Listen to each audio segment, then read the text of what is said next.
This video is on how to solve a quadratic.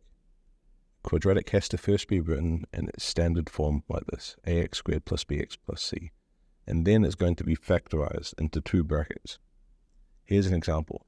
We're going to look at the last step in solving a quadratic after it's been factorized.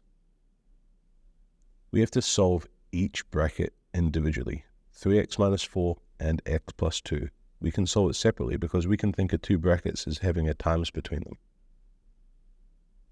If there's a times between them, then we know that anything, 0 times anything, or anything times 0 will equal 0. So if we can make one bracket equal to 0 at a time, then we can solve it.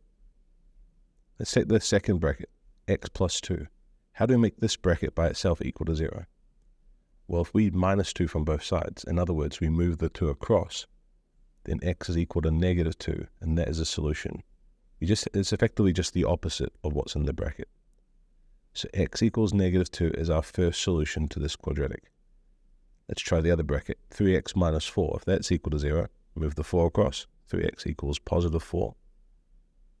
And then we'll divide by 3 on both sides. So x will equal 4 over 3.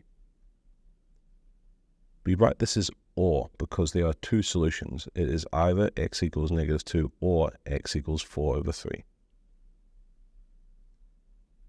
Let's try a further example. Already factorized.